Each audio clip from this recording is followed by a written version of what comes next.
Assalamu alaikum, how are you all? I hope all of you are fine. Welcome to our channel Generic World. हमने last lecture में unit number 5 start किया था, जिसमें हमने exercise 5.1 complete detail में सीखी थी कि किस तरह से आप जो है वो ग्राफ क्रिएट कर सकते हो। आज के लेक्चर में हम स्टार्ट कर रहे हैं एक्सरसाइज 5.3। 5.2 हम नेक्स्ट करेंगे। अभी के लिए 5.3 कर रहे हैं, जिसमें पहले हम थ्योरी पढ़ेंगे और फिर उसके बाद हम क्वेश्चंस को सॉल्व करेंगे। चलें अपनी बुक ओपन करें, page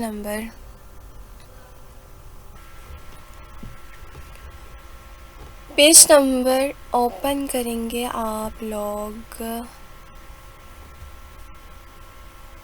192। Okay, major of central tendency मतलब कोई भी काम हुआ है, ठीक है, आपने उसकी सेंट्रल टेंडेंसी फाइंड करनी है, सेंट्रल वैल्यू फाइंड आउट करनी हो, उसको हम कहते हैं टेंडेंसी। टेंडेंसी फाइंड आउट करने के लिए आप इसकी फर्दर 3 टाइप्स को सॉल्व करते हो, जिससे आपकी सेंट्रल टेंडेंसी जो है वो फाइंड आउट हो जाती है। लाइक हमें चाहिए होता है mean, median and mod. I hope कि क्लियर होगा कि टेंडेंसी क्या होती है। लेकिन अगर क्लियर नहीं है तो मैं जस्ट कॉन्सेप्ट देने के लिए कि टेंडेंसी का मतलब क्या है, मैं एक बात कहना चाहूँगी कि जैसे कि आपकी क्लास कंप्लीट है, हर एक की एज डिफरेंट है, ठीक है, सबकी एजेस क्या हैं, डिफरेंट है।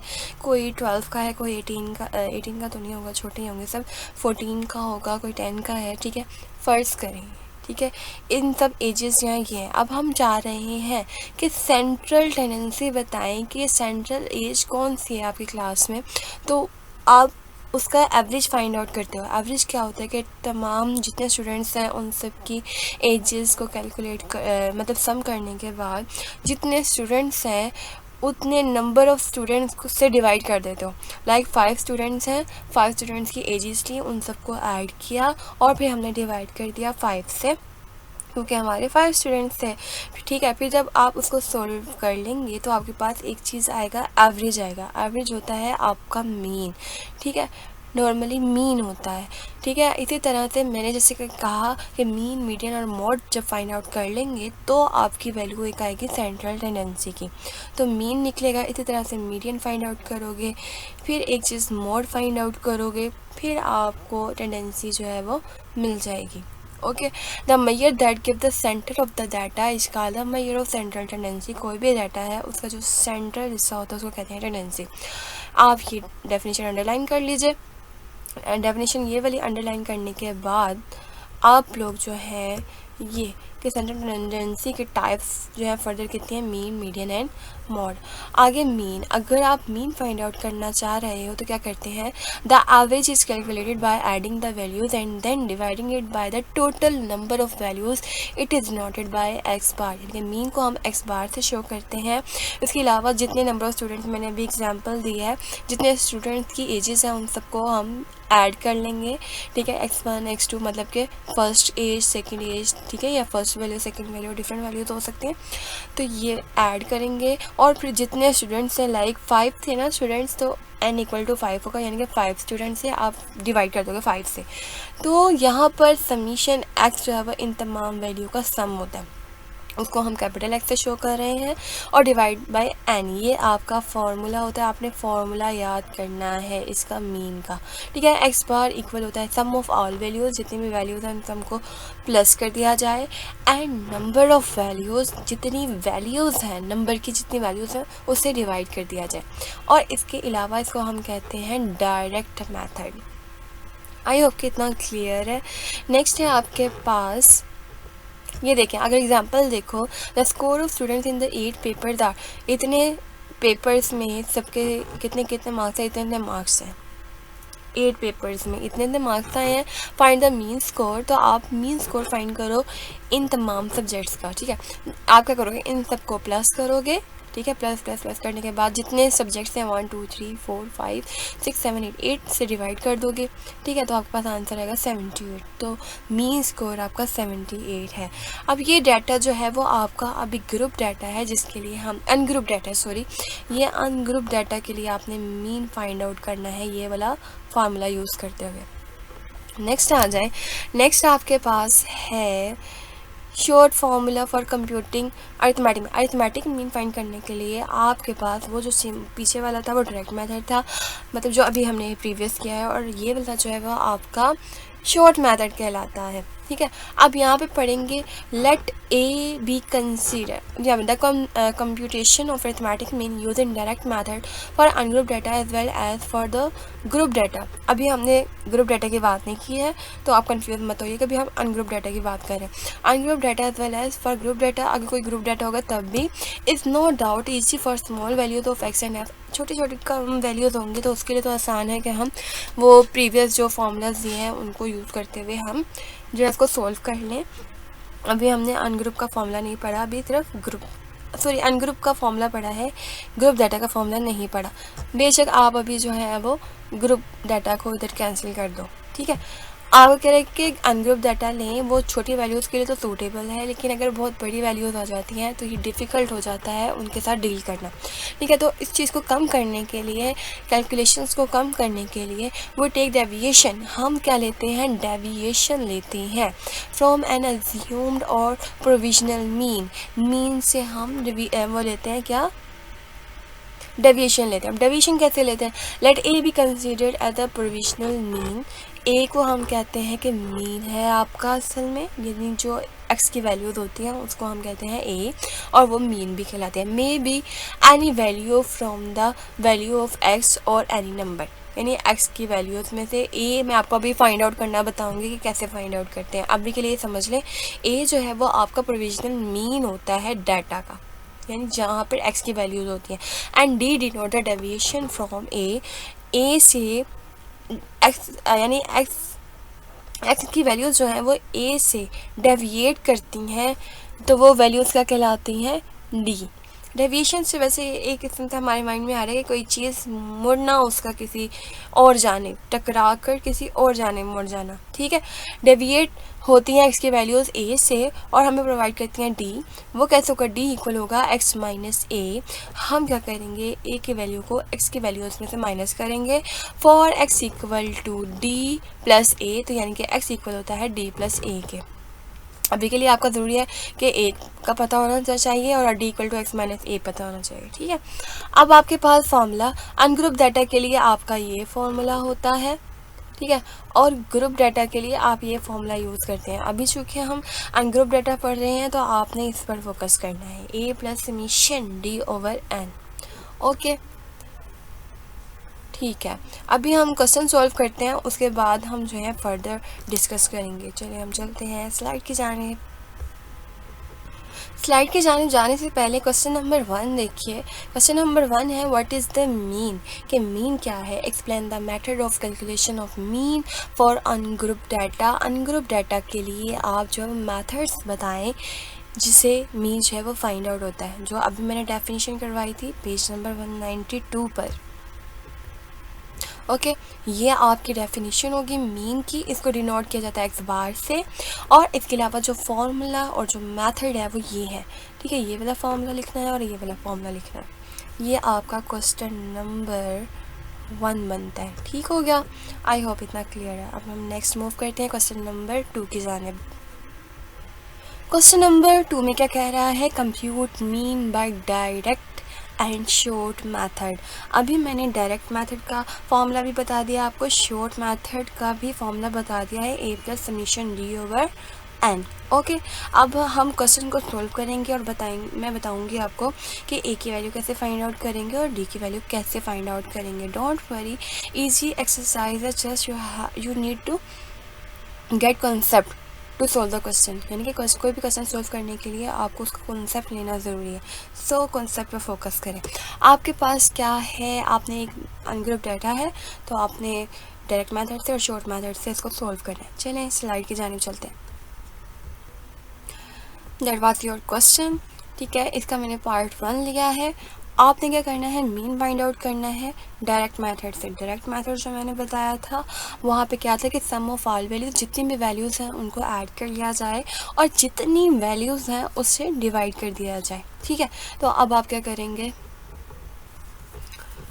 ये वैल्यू अगेन लिखेंगे 1086083258। फिर फॉर्मूला लिखेंगे आप लोग, मैंने नहीं लिखी, आप लिख लीजिएगा, ठीक है, ज़रा अच्छा इंप्रेशन रहता है। फॉर्मूला लिखेंगे मीन वैल्यू इक्वल होती है sum of all values over total number of values, ठीक है। सम ऑफ ऑल वैल्यूज़ हम इस तरह भी लिख सकते हैं और टोटल नंबर ऑफ वैल्यूज़ को हम n काउंट करते हैं। अब यहाँ पर सम ऑफ ऑल वैल्यूज़ का मतलब है इन तमाम वैल्यूज़ को ऐड कर दिया जाए, और n का मतलब है कितनी वैल्यूज़ हैं, 1 2 3 4 5 6 7 8 9 10।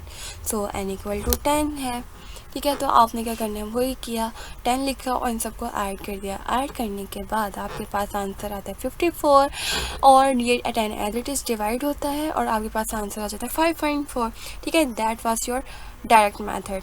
Now we are going to solve by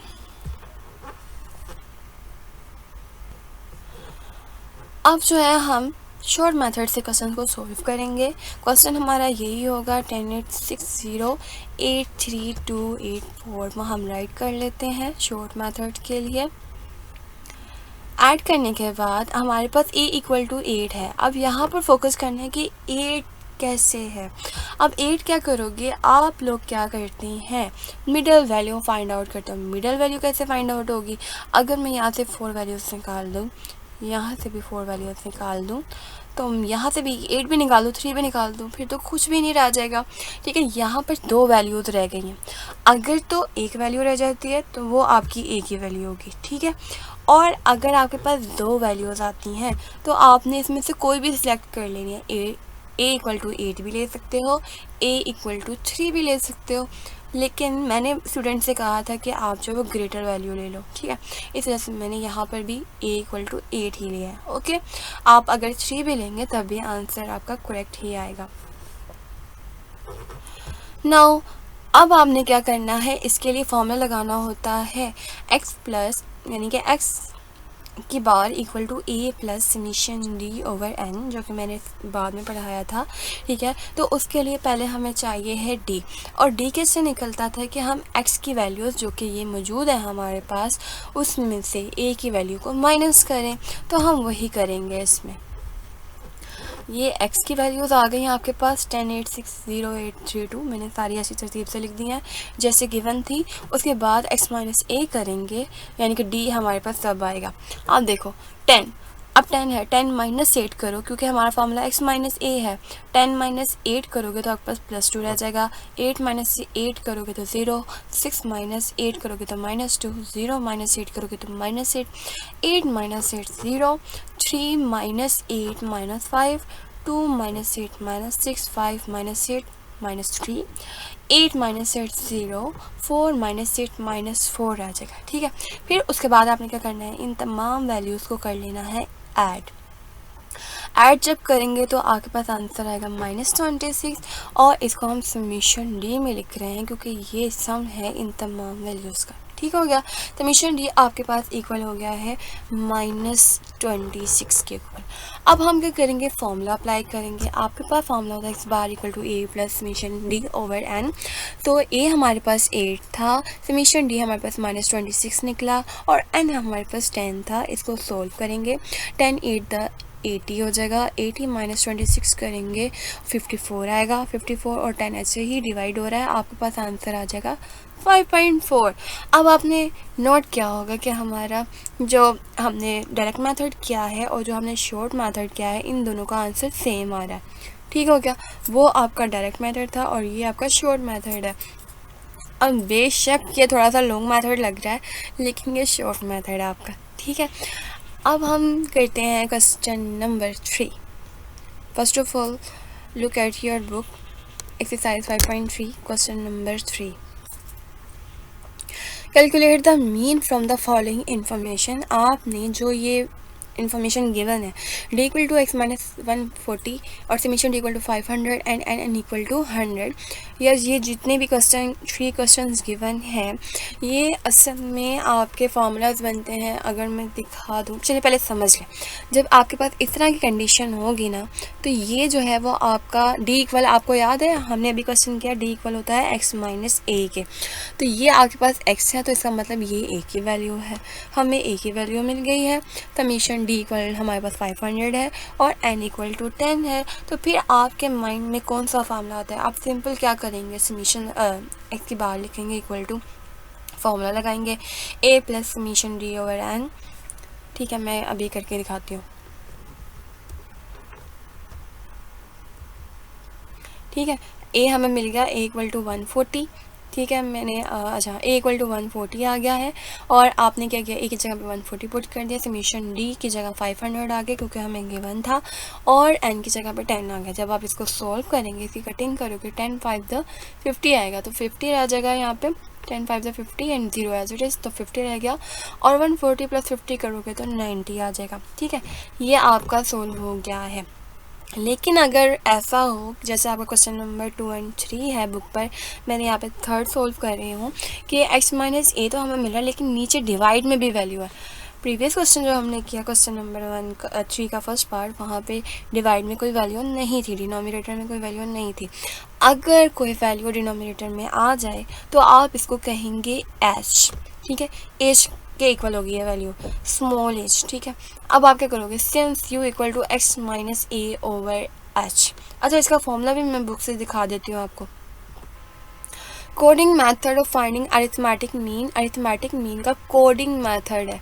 ठीक है, चूँकि क्वेश्चन ही इसी फॉर्म में थे तो इतना फोकस नहीं कर रही कि ये आप करें, लेकिन चलिए आपको मैं करवा देती हूँ। क्या कि आपके पास अगर तो वो कहें कि आप कोडिंग मेथड को यूज़ करते हुए अरिथमेटिक फाइंड आउट करें तो अनग्रुप डाटा के लिए आपके पास ये फॉर्मूला होगा कोडिंग मेथड के लिए, x a plus summation you over N multiply by h. ठीक है, और अगर फॉर ग्रुप डाटा के लिए आपके पास summation you over summation F multiply by H होगा। अब इस पर फोकस मत करें, अभी क्वेश्चन नहीं करवा रही, तो आपने जस्ट अनग्रुप पे फोकस करना है। ठीक है, और u जो है वो x minus a over h के इक्वल होता है, यानी कि ऊपर x होगा, a की वैल्यू होगी, और डिवाइड में जो है वो आपकी h की वैल्यू आएगी।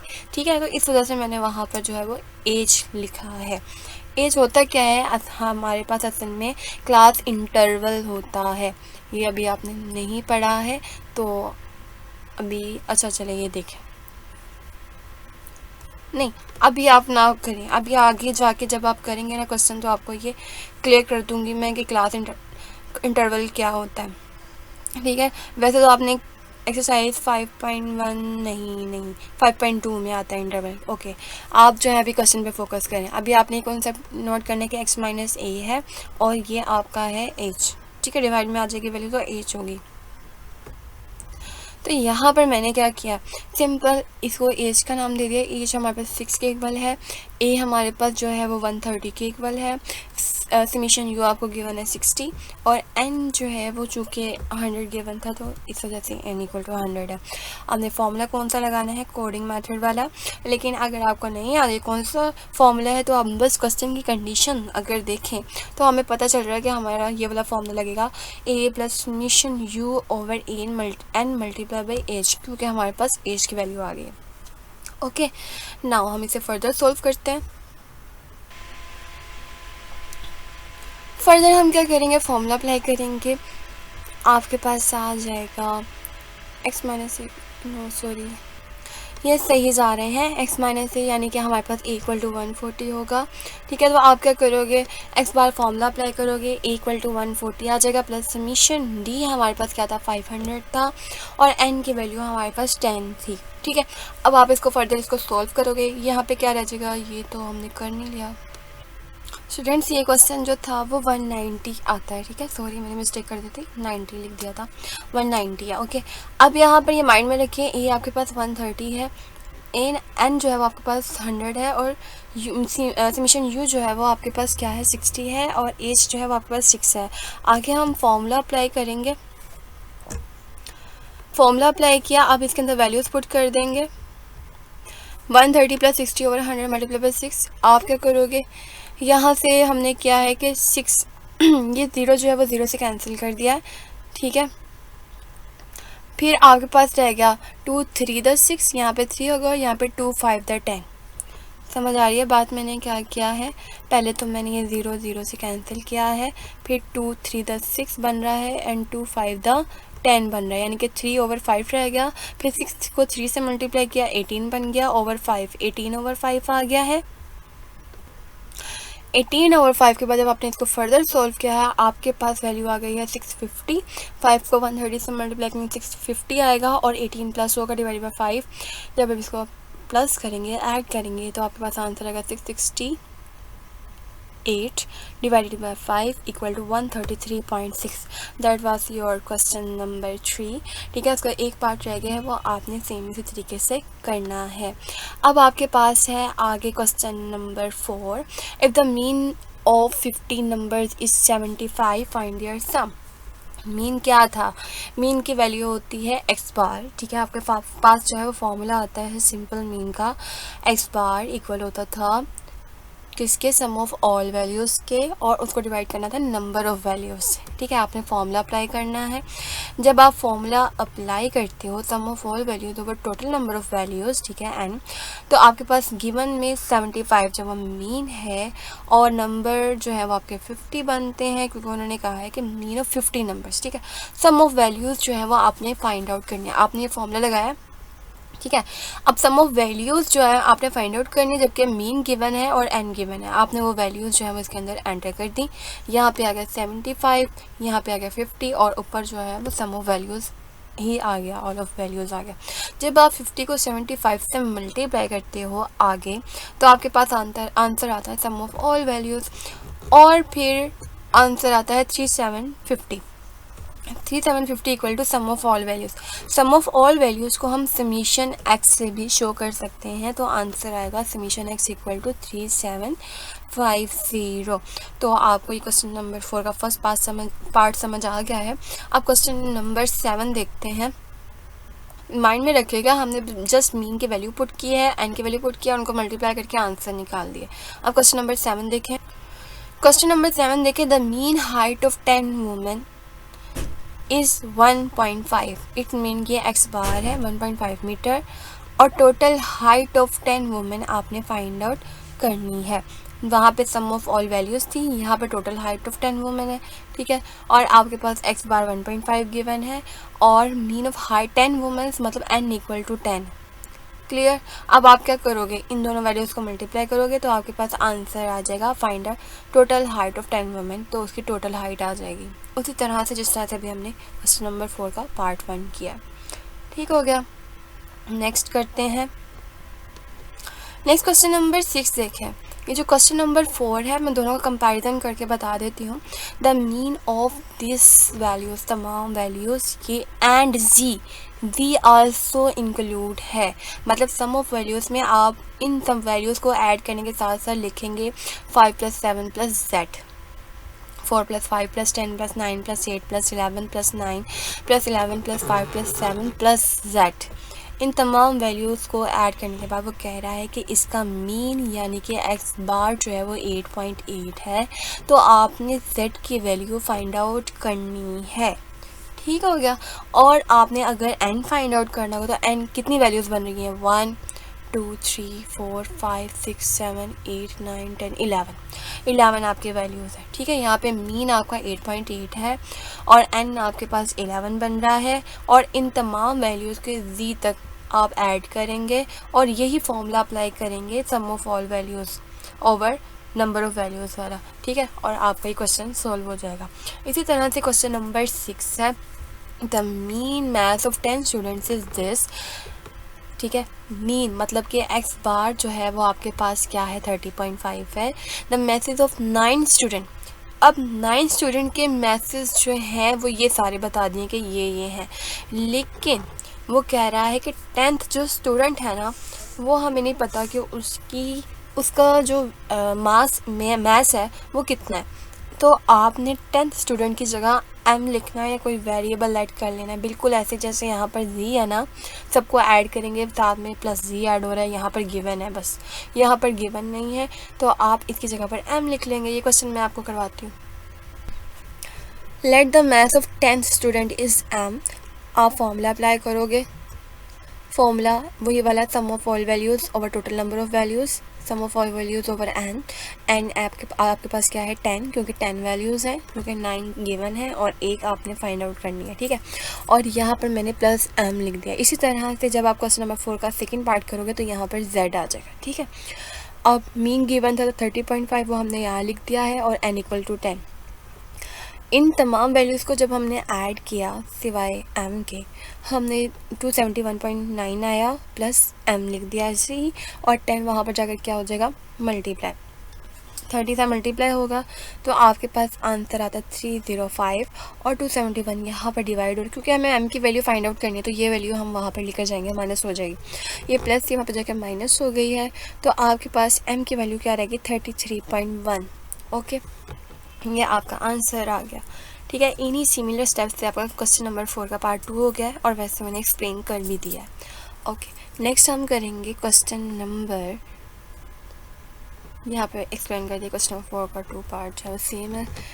क्वेश्चन नंबर अब हमने करना है 5, the deviation from this, deviate कहाँ से करता था a से, मतलब ये a की वैल्यू है। डिफरेंट वैल्यूज़ आर, पहले हम x माइनस ए करके वैल्यू निकाल रहे थे ना, फाइंड आउट कर रहे थे, जो हमने क्वेश्चन नंबर 2 में मैंने आपको शॉर्ट मेथड सिखाया था। उसी तरह से वो कह रहे हैं कि x माइनस डेविएट करने के बाद, x माइनस ए करने के बाद आपके पास वैल्यूज़ ये वाली गिवन है, ठीक है। आपने क्या करना है कि वैल्यूज़ गिवन है, जस्ट आपने इन सबको ऐड करने के बाद जो आंसर आएगा ना वो आपका समीशन डी डायरेक्ट आ जाएगा, ठीक हो गया। यहाँ देखिए, यहाँ पर x की वैल्यूज़ गिवन थी तो आपने 2 माइनस 8 करके वैल्यू, यानी 10 माइनस 8 करके ये वैल्यूज़ निकाली, ठीक है। अब वो ये कह रहा है कि आपके पास a से डेविएट होने के बाद वैल्यूज़ ये आ गई हैं, मतलब ये वैल्यूज़ गिवन है नीचे वाली जो है हमने फाइंड आउट की थी। अब आपने इनको ऐड करना है, ऐड करने के बाद आपके पास समीशन डी इक्वल टू, यहाँ पे -26 आया था, वहाँ पे ऐड करने के बाद कोई वैल्यू आएगी समीशन डी, ठीक हो गया। वहाँ से आपको ए की वैल्यू भी मिल गई, डी की वैल्यू भी मिल गई, और आपने बस यहाँ इस फॉर्मूले में ऐड कर देना है A plus summation D over N, N आपके पास टोटल नंबर ऑफ वैल्यूज़ होंगी। देखें एन की वैल्यूज़ कितनी बन रही हैं, 1 2 3 4 5 6 7 8 9 10, ठीक है। यहाँ पे आपका n इक्वल टू 10 है, समीशन डी भी आ गया, ए भी आ गया, और उसके बाद n की वैल्यू भी आ गई। तो आपने क्या करना है, ये फॉर्मूला यूज़ करना है, x bar equal to a plus summation D over n, इनके वैल्यूज़ को पुट करना है और इसको सॉल्व कर लेना है। आई होप कि इतना क्लियर है। अब हम चलते हैं क्वेश्चन नंबर, देखते हैं हमारा कौन सा रह गया 8। The mean length of 5 ribbon is 15.5 metre, the mean length of 4 ribbon is 14.75 metre, find the length of 5th ribbon. ये बिल्कुल ऐसे है, ये बिल्कुल ऐसे है कि आपके पास 5 रिबन्स हैं, ठीक है, उन सब का मीन वैल्यू जो है वो हमारे पास 15.5 आ रही है, जबकि 4 रिबन्स हैं उसकी मीन वैल्यू इतनी है, ठीक है। अब हमें 5th रिबन की वैल्यू नहीं पता कि वो कितने लेंथ की है, वो हमने फाइंड आउट करनी है, ठीक है। तो उसको हम कैसे फाइंड आउट करेंगे, find the length of 5th ribbon. हम पहले इसका मीन निकालेंगे, सम मतलब लेंथ निकालेंगे, 5 रिबन्स की लेंथ निकालेंगे, फिर 4 रिबन की लेंथ निकालेंगे, फिर हम क्या करेंगे, जो हमारी 5 रिबन्स की लेंथ है उसमें से हम 4 रिबन की लेंथ को माइनस कर देंगे, तो हमारे पास जो वैल्यू बचेगी ना वो आपकी 5th रिबन की वैल्यू होगी, ठीक हो गया। अगर आपको नहीं समझ आया, मुझे लग रहा है कि नहीं समझ आया होगा, आपके पास 5 कलर्स की रिबन्स हैं, ठीक है। अब उन्होंने कहा है कि टोटल अगर हमें 5 रिबन्स को काउंट करूं, मतलब कि उनकी लेंथ काउंट करूं, ठीक है, तो वो उसका मीन हमारे पास 15.5 आता है, तो आपने सबकी लेंथ फाइंड आउट करनी है, ठीक हो गया। अब फ़र्ज़ करें कि हमारे पास लेंथ आ जाएगी, 5 सबको ऐड करूँ तो, ठीक है। अब वो कह रहे हैं कि जब मैं 4 रिबन्स लेती हूँ उसमें से कोई सी 4 लेनी है और उन सबको ऐड करके उसकी लेंथ फाइंड आउट करनी है, जबकि उसका मीन हमें गिवन है, ठीक है, जब हमें उन सब की 4 की भी लेंथ मिल जाएगी, 5 की भी लेंथ मिल जाएगी, तो वो ये कह रहा है कि जो रिबन रह गई है, 5वीं कौन सी है जो भी रह गई है, उसकी लेंथ क्या है। ठीक है, वो हमने फाइंड आउट करनी है। तो वो हमें कैसे मिलेगी, जब हम टोटल लेंथ जो कि 5 रिबन्स की है उसमें से 4 रिबन्स की जो लेंथ है वो माइनस कर देंगे, तो जाहिर सी बात है जो रह जाएगी वो आपके पास क्या होगी, 5th रिबन की लेंथ होगी। कॉन्सेप्ट आई होप क्लियर हो गया है। अब हम मूव करते हैं क्वेश्चन की जानिब और क्लियर हो जाएगा। आप सिंपल लिखेंगे mean length of 5 ribbon, sum of length of 5 ribbon over number of ribbon. जाहिर सी बात है सम ऑफ लेंथ आपने फाइंड आउट करनी है, मीन आपको गिवन है और एन आपको पता है कि 5 जो है वो है। आपने क्या करना है, 5 को 15.5 से मल्टीप्लाई करेंगे तो आपके पास आंसर आएगा 77.5। इसी तरह से आप 4 रिबन्स की लेंथ फाइंड आउट करोगे, उसके लिए भी सेम फॉर्मूला लगाओगे। जस्ट यहाँ पे सम ऑफ लेंथ ऑफ 4 रिबन्स आ जाएगी। ठीक है, ये हमने फाइंड आउट करना है। इसका मीन हमें क्या गिवन है 14.75, जबकि हमारे पास रिबन्स की नंबर ऑफ रिबन्स कितनी है 4। इसको भी सिमिलर तरीके से मल्टीप्लाई करोगे, मल्टीप्लाई करने से आपके पास आंसर आएगा 59। अब क्या करोगे, आप 77.5 में से 59 को माइनस कर दोगे। ठीक है, हमने क्या किया, माइनस कर दिया, तो हमारे पास 18.5 जो है वो इसका आंसर आ गया है। आई होप कि इतना क्लियर हो गया है। अब मूव करते हैं क्वेश्चन नंबर 9 की जानिब। क्वेश्चन नंबर 9 है define and explain the method of calculation of mean median mode for ungroup data. अब आपने ना इनके फार्मूलाज बताने हैं और इनकी डेफिनेशन बतानी है कि मीन मेथड क्या है, मीन क्या है, मीडियन क्या है और मोड क्या है अनग्रुप डाटा के लिए। फिर उसके बाद हम क्वेश्चन नंबर 10 सॉल्व कर पाएंगे। तो अब हम डेफिनेशन के जाने मूव करते हैं। पहली डेफिनेशन 192 पेज पर है, बुक ओपन करें। बुक पेज नंबर 192 पर ये डेफिनेशन करनी है एज अ मीन, और इसका मेथड जो है फार्मूला आपने ये डिफाइन कर देना है। अब रह गई है बात मीडियन की। अब हम मीडियन सीखते हैं। मीडियन के लिए आप पेज नंबर ओपन करेंगे 197 पर देखें, ये कह रहा है median for ungroup data. If a data is arrange in ascending और डिसेंडिंग ऑर्डर, मतलब कि जो आपको डाटा गिवन है पहले उसको या तो आप असेंडिंग ऑर्डर में अरेंज करेंगे या डिसेंडिंग ऑर्डर में अरेंज करेंगे। The middle value of the data if it consist of odd number of values, जैसे कि ये है 1 2 3 4 5 6 7 8 9 9 जो है वो ऑड नंबर है। अगर तो ऑड नंबर ऑफ वैल्यूज़ हैं तो आप n+1/2 का फॉर्मूला लगाएंगे। फॉर्मूला याद कर लें, अभी क्वेश्चन सॉल्व करेंगे तो आपको क्लियर हो जाएगा। और अगर ये वैल्यू जैसे यहाँ पर 9 थी, अगर 8 होती है, इवन होती है, इवन नंबर होती है 2 4 8 12 या 10 कोई भी, ठीक है, तो आपने ये फॉर्मूला लगाना है मीडियन का 1/2 n into n/2 item plus n+2 item of over 2 item. ठीक है, इसका मतलब क्या है। अच्छा, अभी ये फॉर्मूलाज अंडरलाइन कर लें। ये आपने जो है वो क्वेश्चन नंबर 9 का आंसर है। ठीक है, मीडियन के हवाले से। अभी क्वेश्चन नंबर 10 सॉल्व करेंगे तो आपको ये क्लियर हो जाएंगे formulas.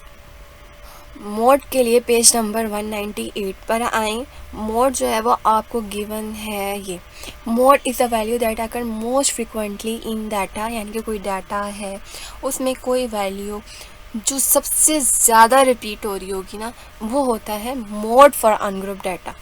In case no value is repeated, अगर कोई लग रहा है कि कोई वैल्यू रिपीट नहीं हो रही तो then the data has no mode. ठीक है, तो उसका मतलब है कि उसके पास मोड नहीं है। इफ़ 2 और more values occur with the same greatest frequency, लेकिन कभी अगर ऐसा होता है कि एक या एक से ज़्यादा वैल्यूज़ जो आपस में रिपीट हो रही हैं, हम ये नहीं फाइंड आउट कर पा रहे कि इसमें सबसे ज़्यादा वाली यानी सबसे ज़्यादा कौन सी है वैल्यू रिपीट हो रही है, वो तो एक्चुअली में मोड होगा।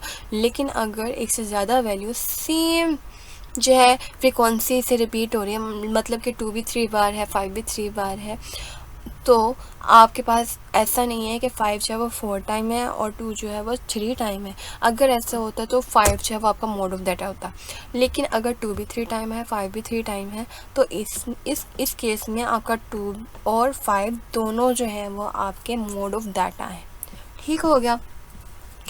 अब जो है, अच्छा इतना क्लियर हो गया, ये आपका मोड है। क्वेश्चन नंबर 9 की ये डेफिनेशन है मोड ऑफ डाटा की। ठीक है, क्वेश्चन नंबर 9 जो है वो सोल्व हो गया। अब क्वेश्चन नंबर 10 की जानिब चलते हैं। आपका क्वेश्चन नंबर 10 है, क्या है देखिए, find mean, median and mode for the following data. आप जो है डाटा के लिए मीन, मोड और मीडियन जो है वो फाइंड आउट करें। तो क्वेश्चन नंबर 1 सेलेक्ट किया मैंने अभी फ़िलहाल। ठीक है, क्वेश्चन नंबर 1 सिंपल क्वेश्चन लिखा है। ठीक है, उसके बाद हमने पहले तो मीन फाइंड आउट करना है। जब हम मीन देखते हैं तो आपने क्या करना है, इन सबको ऐड करना है। ऐड करने के बाद जितनी वैल्यूज़ हैं 5 है तो 5 से डिवाइड कर देना है, आपके पास आंसर आ जाएगा मीन क्लियर हो गया।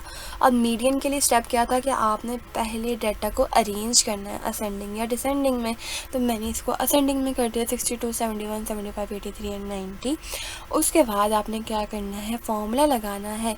आपने देखना है कितनी वैल्यूज़ हैं, ये ओड फॉर्म में। ओड है तो n+1/2 जो है वो आप लगाएंगे फॉर्मूला, n+1/2। अब n आपके पास क्या है, 5 है, 5+1/2 मतलब 6 आएगा, 6/2 मतलब थर्ड। अब थर्ड वैल्यू आपने जो अरेंज किया है ना, ये बात माइंड में रखिएगा। बुक पर पीछे जो है वो कुछ क्वेश्चंस का आंसर रॉन्ग भी आ रहा है। ठीक है, अब यहाँ पर देखिए आपके पास जो अरेंज किए है वैल्यू, वहाँ पर आपने देखना है कि 1 2 थर्ड जो है वो 75 है। तो 75 इज़ योर आंसर। ठीक है, मीडियन का आंसर 75 है। अब मोड फाइंड आउट करना है। मोड में हमारी कोई वैल्यू रिपीट होनी चाहिए, तो यहाँ पर कोई भी वैल्यू रिपीट नहीं हो रही, तो इसका मतलब ये है as there no repeated value so there is no mode. तो यहाँ पर कोई मोड नहीं है। चलें एक और क्वेश्चन सोल्व करते हैं, क्वेश्चन नंबर 10 का। ठीक है, हमने ये क्वेश्चन सेलेक्ट किया। हम क्या करेंगे, simple some of all values करेंगे, सेम फॉर्मूला। ठीक है, 10 वैल्यूज़ हैं, काउंट करेंगे आप लोग, 10 है तो 10 से आप डिवाइड कर दोगे, आपके पास आंसर आएगा 727/10 इक्वल होगा 72.7। अब आपने फाइंड करना मीडियन के लिए आप डाटा को अरेंज करोगे। अरेंज करने के बाद आप ये काउंट करोगे पहली वैल्यूज़ कितनी है, ये 10 है, मतलब कि इवन आ गई है। अब इवन को कैसे सॉल्व करेंगे, आपने फॉर्मूला लगाना है इवन का। n=10 है तो इवन का फॉर्मूला के 1/2, यहाँ पर प्लस नहीं है। ठीक है, n/2 प्लस n+2/2। ठीक है, यहाँ पर टर्म है, टर्म आएगा। ठीक है, फॉर्मूले में टर्म है। अब यहाँ पे n=10, क्योंकि 10 था, 10/2 प्लस 10+2/2। फॉर्मूले के मुताबिक जहाँ जहाँ n है वहाँ पे आपने 10 लगा दिया, 10+2 आ गया। अब यहाँ पर रहेगी आपकी 5, 2 5 द 10, मतलब यहाँ पे 5 आ जाएगा। यहाँ पे देखिए 2 5 द 10, यहाँ पे 5 आ जाएगा, प्लस यहाँ पे 10+2 क्या आ जाएंगे 12, 12 को आप 2 से डिवाइड करोगे 6 टर्म आएगी। अब आपने यहाँ जो अरेंज वैल्यू है उसमें आपने देखनी है कि 5th टर्म कौन सी है। तो जब आप देखोगे ना तो 3rd 4th 5th टर्म आपकी 73 है, जबकि 6th टर्म आपकी क्या है 78 है। जब आप इसको प्लस करोगे, ऐड करोगे, तो आपके पास आंसर आएगा 75.5, जबकि आपकी बुक पर जो है वो आंसर 56.5 है। उन्होंने क्या किया है, अरेंज किए बगैर जो ऊपर वाला डाटा है उसमें से उन्होंने 5th एंड 6th टर्म ले ली है, लेकिन आपने अरेंज डाटा में से जो है ना वो टर्म लेनी है और फिर उसके बाद मीडियन फाइंड आउट करके 75.5 आपका आंसर आ जाएगा। और मोड जो है 80। अब आप यहाँ पर देखें 80, यहाँ पर 45 कहीं पर रिपीट नहीं हो रहा, कुछ भी रिपीट नहीं होता था नज़र आ रहा, 80 सिवाय 80 के, 80 और 80। यहाँ पर वो कह रहे हैं कि 80 जो है वो रिपीट हो रहा है, तो इसका मतलब ये है कि 80 is the mode of data. ठीक है, इस डाटा का मोड क्या है 80 है। अब आप लोगों ने क्या करना है, क्वेश्चन नंबर 11 देखना है। अब आप अगर क्वेश्चन नंबर 11 देखो तो उन्होंने बस ट्रैवल बाय 40 स्टूडेंट, मतलब कि हमारे पास n की वैल्यू है, to reach their school, compute the mean, median and mode of this या ऑफ द डिस्टेंस ट्रैवल। मतलब आपको सिंपल वही क्वेश्चन जो क्वेश्चन नंबर 10 में था वो 11 के लिए दे दिया है। और यहाँ पर फ़र्क क्या है, वहाँ पर ज़रा छोटी वैल्यूज़ थी, यहाँ पर ज़रा बड़ी वैल्यूज़ मतलब ज़्यादा वैल्यूज़ आ गई हैं। तो आपने करना वही है, मीन के लिए आप इन तमाम वैल्यूज़ को ऐड करोगे और फिर 40 से डिवाइड कर दोगे, ठीक है। आपके पास मीन की वैल्यू आ जाएगी। फिर आपने फाइंड करना है मीडियन। मीडियन के लिए आप पहले इसको अरेंज करोगे। अरेंज करने के बाद आप ये देखोगे ये इवन है या ओड। चूँकि हमें पता है कि ये इवन है, इवन के लिए आप इवन का फॉर्मूला लगाओगे n1/2 into n/2 plus n+2/2, ठीक है। फिर उसके मतलब n की वैल्यूज़ में आप 40 ऐड करोगे। फिर आपके पास जो टर्म्स आएंगे उनको ऐड करने के बाद, सोल्व करने के बाद आपके पास एक आंसर क्रिएट हो जाएगा। फिर उसके बाद आप इसमें से देखोगे कि कौन सी वैल्यू ज़्यादा रिपीट हो रही है। अगर तो जो वैल्यू ज़्यादा रिपीट हो रही है तो वो उसका मोड होगा। और अगर लग रहा है कि एक से ज़्यादा वैल्यूज़ रिपीट हो रही हैं और तमाम की फ्रीक्वेंसी क्या है, सेम है, ठीक है, तो आप उन दो वैल्यूज़ को या उन वैल्यूज़ को लिखने के बाद कहेंगे कि ये उस डाटा का क्या है, मोड है, ठीक है। आई होप कि आपकी एक्सरसाइज जो हमने क्वेश्चन नंबर 1 से लेकर 11 तक किए हैं वो आपको समझ आ गई होगी, ठीक है। तो आपने फोकस करना है इस पर और इसको कंप्लीट करना है अच्छे तरीके से। और कोई प्रॉब्लम हो तो मुझे कमेंट सेक्शन में बताइएगा, then I will clear your problem in the next lecture. अभी हमारा ये एक्सरसाइज 5.3 का पार्ट 1 था। नेक्स्ट में मैं आपको जो है वो पार्ट 2 फॉर ग्रुप डाटा के लिए जो है वो डिटेल्स दूंगी, ठीक है। अभी के लिए आप इसकी प्रैक्टिस करें, तब तक के लिए बेस्ट ऑफ लक। मेरी कोशिश है कि मैं जो हूँ वो आपकी नेक्स्ट वीडियो अभी थोड़ी देर में अपलोड कर दूँ, ठीक है। तब तक के लिए आप इसको कंप्लीट करें and again best of luck.